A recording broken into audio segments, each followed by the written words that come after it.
फिजूल खर्च ऐसा होता है जैसे अगर आपके पास पर्याप्त कपड़े हैं फिर भी एक्स्ट्रा ले आए, जूते आपके पास ऑलरेडी हैं फिर भी ले आए। अगर आपके पास नहीं, फिजूल खर्च है ये शौक भी। आवश्यकता से अधिक खर्चा करना फिजूल खर्च की श्रेणी में आता है। Expense more than requirement more than need. बेका बोले सब कीमत होती है भैया, शौक की कीमत होती है, हर चीज की कीमत होती है।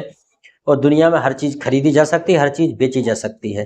कोई कहता है कुछ चीजें नहीं बिकती, बिक जाती हैं, लेकिन खरीदार होना चाहिए। दुनिया में क्या नहीं बेचा जा सकता, सब कुछ बेचा जा सकता है, लेकिन क्या होना चाहिए, कीमत लगाने वाला होना चाहिए। हर चीज खरीदी और बेची जा सकती है, ठीक है। एक कहानी बताएंगे थोड़ी देर बाद अच्छी सी। फॉल इनटू ट्रैप, क्या हो जाएगा, जाल में फंस गया, ठीक है। God mills grind slow but sure, थोड़ी देर पहले बताया था मैंने। God mills grind slow but sure, God's milk grind slow but sure, मतलब भगवान के घर देर है अंधेर नहीं। तो यही है God's milk grind slow but sure. High cost of living, ऊंचा रहन सहन, हाई कॉस्ट ऑफ लिविंग। अब देखो इन वोकैबुलरीज में और डिक्शनरी की वोकैबुलरीज में क्या अंतर है। डिक्शनरी की वोकैबुलरी में एक वर्ड मिलेगा, हाई का मिल जाएगा, कॉस्ट का मिल जाएगा, लिविंग का मिल जाएगा, लेकिन हाई कॉस्ट ऑफ लिविंग एक साथ नहीं मिलेगा। यही एक बात होती है कि कोचिंग में शॉर्टकट रहता है इंग्लिश सीखने का, ठीक है। एक और वर्ड है honesty does not go unrewarded. Honesty does not go unrewarded, honesty does not go unrewarded. ईमानदारी कभी बेकार नहीं जाती, मतलब बिना पुरस्कार के नहीं जाती। ईमानदारी तो दे के ही जाएगी। कहते हैं ना honest is the best policy, patience always pays, honesty does not go unrewarded. ईमानदारी कभी बेकार नहीं जाती, अगर ईमानदार हो तो लाभ मिलेगा उसका, ऐसा नहीं है। तो आपने यस बिल्कुल। अच्छा दूसरा है known assets, you have given the right answer of the patience. Known assets तो क्या हो जाएगा, जमा पूंजी। नोन असेट्स जमा पूंजी।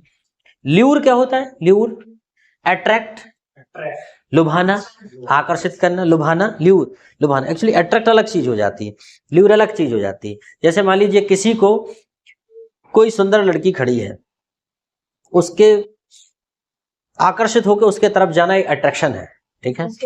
अगर नहीं वो लड़की तो बिल्कुल खराब धरी है, लेकिन उसके हाथ में वो गड्डी है, ऐसे ऐसे हिला रही है, फिर आदमी उसके पास जा रहा है, ये क्या है, ये अट्रैक्शन नहीं, ये ल्यूर है, लुभाना। लालच आ गया उसको कि यार पैसे मिल जाएंगे तो मजा आ जाएगा। हाँ तो वही तो, वो ल्यूर मतलब लुभाना, वही तो लुभा रही ना, मतलब उससे मतलब क्योंकि पैसे दिखा रहे ऐसे ऐसे, ठीक है। लग्जरी लाइफ, भोग विलास की जिंदगी। ये सारे वर्ड, ये सारे के सारे वर्ड इसी से रिलेटेड है।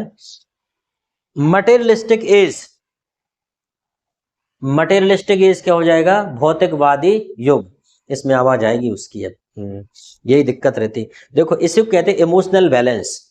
एक तरफ तो ऐसे आता है कि ये सब, जैसे अब रो रही है तो कुछ लोग तो मोबाइल वोबाइल फोड़ फाड़ के फेंक देते हैं इतने में ही, ये भी अभी रोना था इसको भी। और इमोशनल बैलेंस का मतलब ये होता है, इसी को कहते हैं मेंटल फिटनेस। अब बच्चा रो रहा है तो रो रहा है, रो सकता है भाई, बच्चा रोएगा नहीं तो फिर कौन रोएगा इससे। लेकिन कुछ लोग नहीं, उतने में तो मोबाइल पटक देंगे, अभी रोना था तुझको, और ये स्टैंड फेंक फाक के दूसरे दिन से बंद, ठीक है। ये बात है इमोशनल बैलेंस का उदाहरण। यहाँ पे जो लोग इमोशनल बैलेंस नहीं होता, यस बच्चों के, अच्छा अच्छा ठीक है, रोना चाहिए, बहुत जरूरी है। मैनेज विथ लिमिटेड सैलरी, क्या रहता है कि हंसने से फेस की मांसपेशियों की एक्सरसाइज होती है, लेकिन रोने से उससे ज्यादा होती है। और हंसना और रोना बहुत जरूरी है। अच्छा लड़के क्या है, लड़के रोते नहीं है, लेकिन लड़कों को भी रोना चाहिए कभी कभी। क्योंकि वो रोने का गुण ही भूल जाते हैं, और वो एक विशेषता है, रोना बहुत अच्छी चीज है, लेकिन वो अब रो ही नहीं पाते। अरे रो रहा है, तेरी तो लड़की वैसा आ रही है। हाँ, मेल्स इसलिए आते हैं क्योंकि लड़कियां रो के अपना दिल हल्का कर लेती हैं, ब्लड सही रहता है उनका, ब्लॉकेज कम आते हैं। और लड़के क्या है, जब गुस्सा रोकते हैं, रोकते रोकते वो ब्लॉकेज में कन्वर्ट हो जाते हैं। इमोशंस जितना ज्यादा रहेगा, फीलिंग्स जितना ज्यादा सहज और सरल रहेगा आदमी, उतना ज्यादा अटैक नहीं आएगा। जितना ज्यादा आदमी अकड़ में रहेगा, ज्यादा गुस्सा पिएगा, घूंट गुस्से के ज्यादा पीता रहेगा, तो I think the probably he can be heart patient. Place price of honesty, ईमानदारी की कीमत लगाना। बस खत्म होने वाले हैं, 2-4 और हैं। प्लेस प्राइस ऑफ ऑनेस्ट, ईमानदारी की कीमत लगाना। रिड्यूस अननेसेसरी एक्सपेंसेस, करप्शन से बचाने के लिए अनावश्यक खर्चे कम करना। ठीक है। रिफॉर्म द सिस्टम, व्यवस्था को सुधारना। सप्रेस डिजायर, सप्रेस डिजायर मतलब इच्छा रोकना, मन मारना, इच्छाओं को दबाना। समहाउ, जैसे तैसे। सेल्फ रिस्पेक्ट, आत्मसम्मान।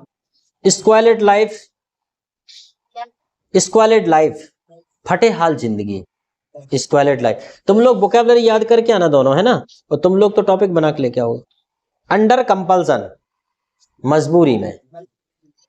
अनरियलिस्टिक एक्सपेंसेस, ऊट पटांग खर्चे।